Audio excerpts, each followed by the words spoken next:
Skull Vikes, what's up, everybody? Welcome to another edition of Viking Spin. I'm your host, Jason, and we're going to do a mid-season review here of the Vikings. We're just going to go through some mid-season awards. We'll go through the results of some of the polling that we did on social media, through Facebook and Twitter, just on who you guys thought stood out for the Vikings. We'll also go over some of the main reasons for the improvements on offense, defense, and special teams overall. Of course, you know that the Vikings are sitting at 6-2, first place atop the NFC North, and the number 2 seed overall in the NFC. And we've also got a special guest today. We've got Dom Bueno on the line. Dom, are you with us? Yeah. All right. Yeah, we I'm gonna do some comparisons here.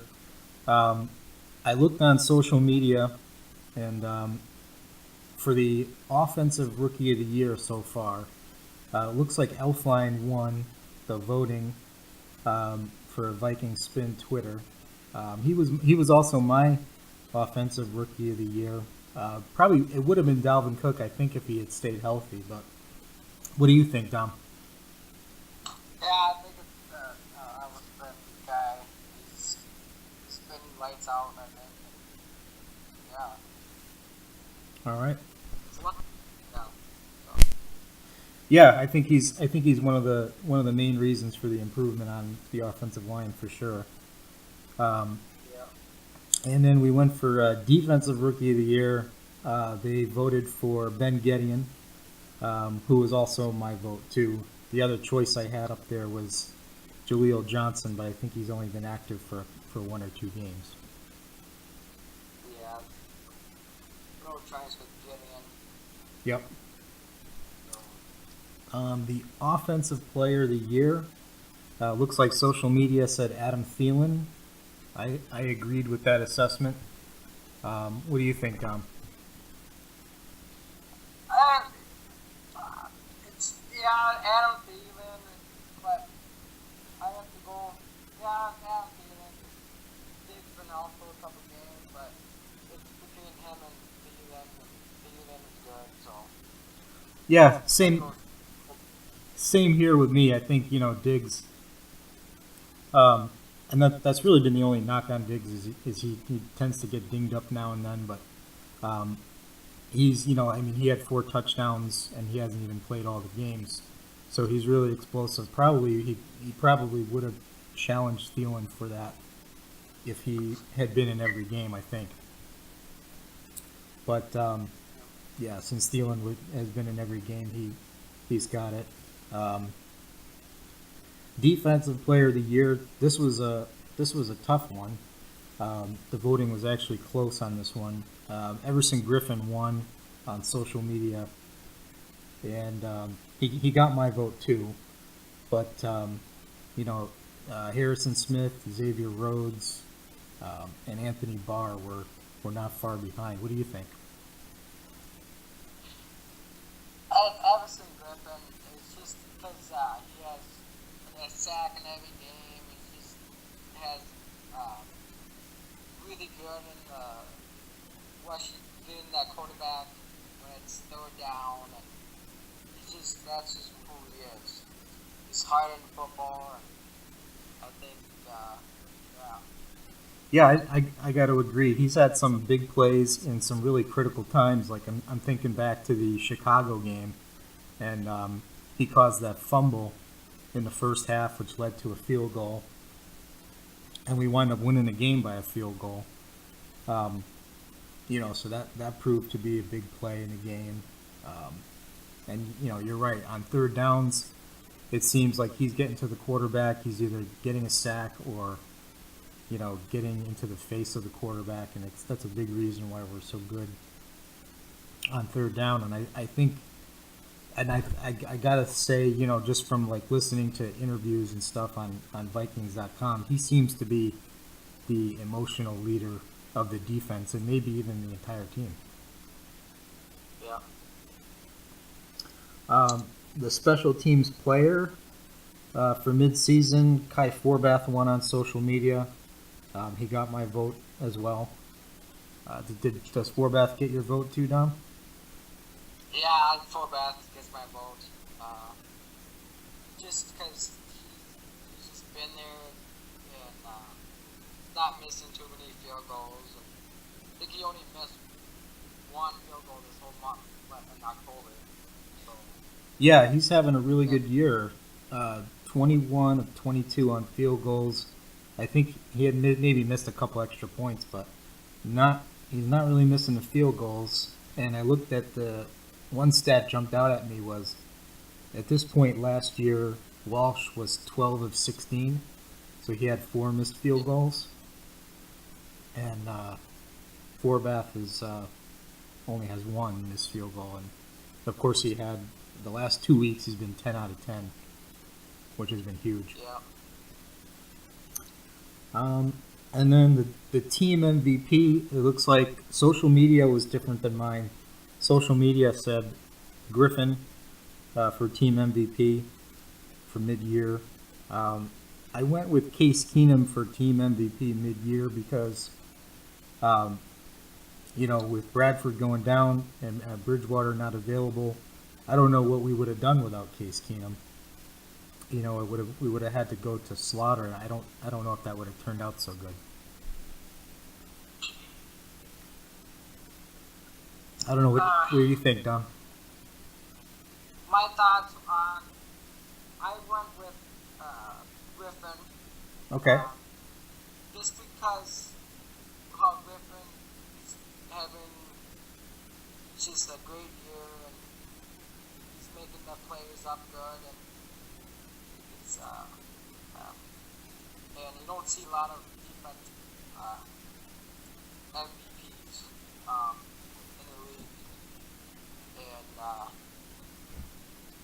but I think he could be top MVP in the whole league if he keeps it up, but that's a long shot. Well, yeah, he's on pace for.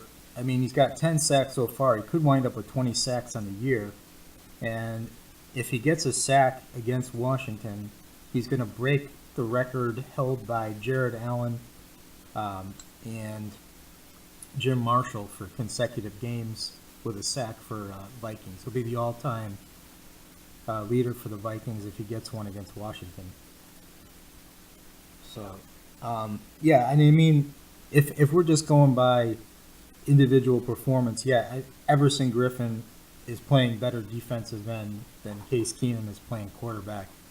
I only picked Keenum because of the situation that we were in, that we really had nowhere else to go, and he's played better than probably a lot of people expected him to play.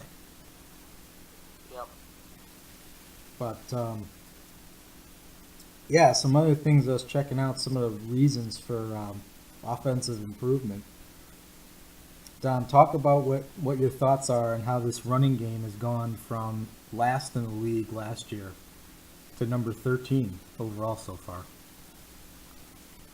Well, a lot has to do with like the whole line really making it like let's see, the whole line's making it a lot better and a lot of protection. Yep. Like last year was we had a lot of penalties that cost us the games, and this year I think we have less penalties than last year than what is expected. Oh You know yeah. what I mean? Without a doubt.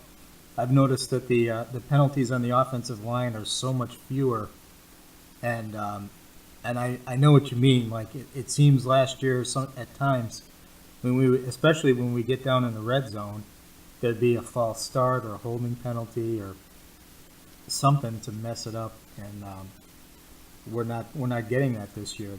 They're playing clean, and even when Cook went down, and I was so bummed when Cook went down because he was started off so good. They blocked so well that Jerick McKinnon and Latavius Murray, there's been really no drop off. So Yep. yeah, definitely hats off to them there. They're also they've also got at this point last year they had given up 21 sacks. This year so far only given up 10, so they cut that in half. Yeah. Yep. Defensively, of course, we talked about Griffin, um, and the run defense has gotten better. There's been no 100-yard running back so far Yeah. through 8 games, and there's been no 100-yard receivers through 8 games. A lot of it has to do with that being said, Xavier Rhodes really shut down corner. Oh yeah, It's just, yeah. Um, and also, what stands out is I think Trey Waynes is having a good year. I don't know what you think about that, but I agree. He's actually stepped up his game quite a bit, and because Rhodes basically cuts the field in half, and a lot of teams are afraid to even throw at him. So they don't even bother throwing at him, or they throw at him very little. And Waynes gets a lot of targets, but he's held up well.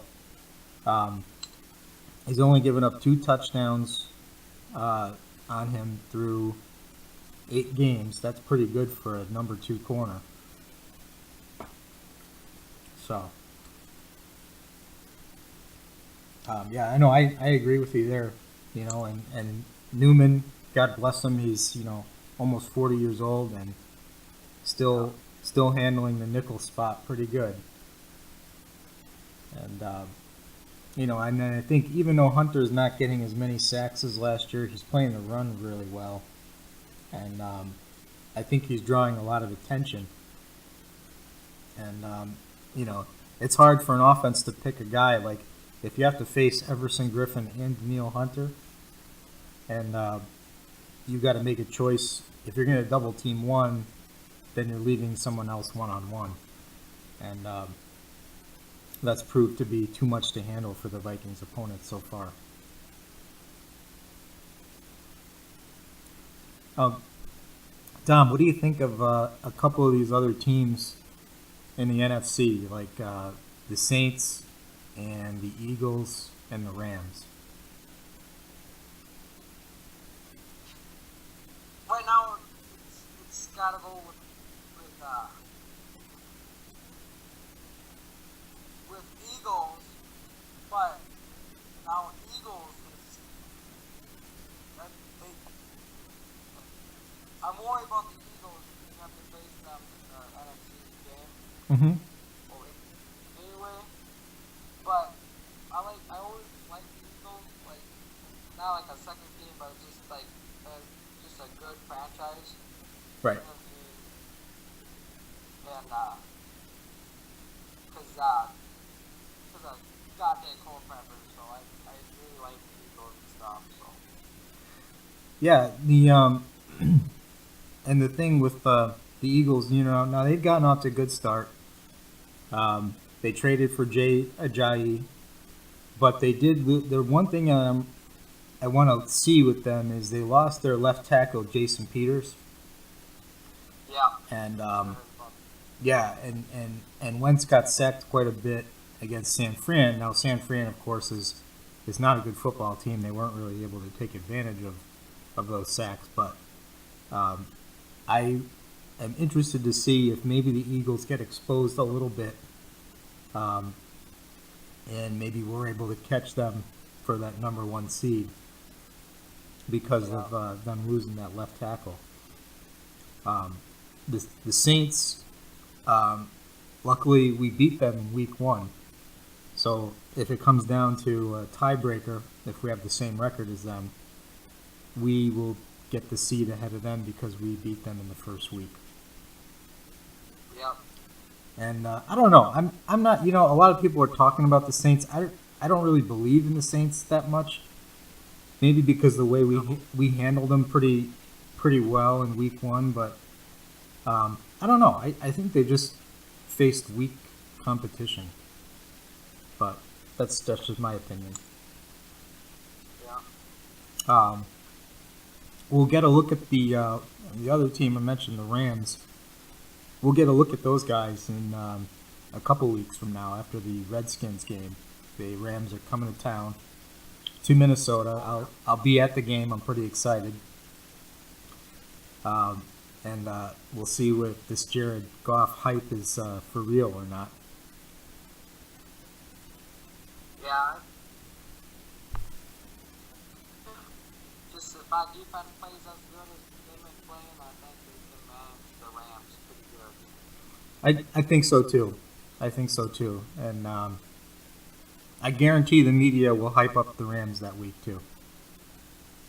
Yeah, they media always does that. But I like it because I guess the Vikings were saying that they got some media attention last year after they started 5-0, and Tom Johnson was saying that it kind of went to their heads a little bit. And this year, they're not taking anything for granted. They like the fact that the media is not paying attention to them, and here we are at 6-2. Yeah. And of course, Dom, I've got to ask you. This is a burning question is about Anthony Barr's hit on Aaron Rodgers. I thought it was a clean hit.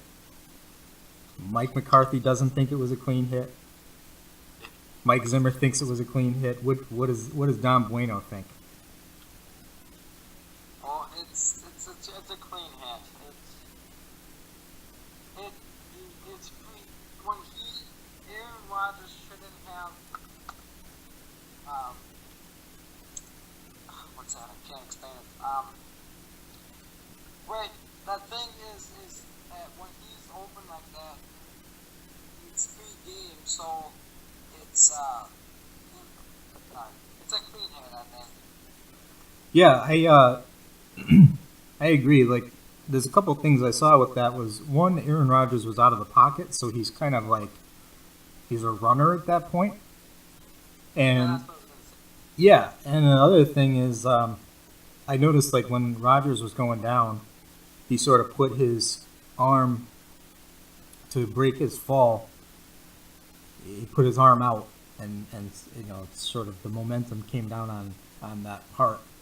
And maybe if he didn't put his arm down and land on it like that, maybe he just takes a shot to the back. You never know. But it didn't look to me like it was intentional. It wasn't. I mean, it happened so fast. So, I don't think the Packer fans felt sorry for us when we had a lot of injuries last year. So, I guess I'm not gonna cry any rivers for them this year. Yeah. Well, all right, Dom. Thanks so much for joining me today and sharing your thoughts. Here on Viking Spin, and thank all of you guys for tuning in, and we'll have a pregame podcast leading up to the Redskins game. Thanks so much for joining in. Take care.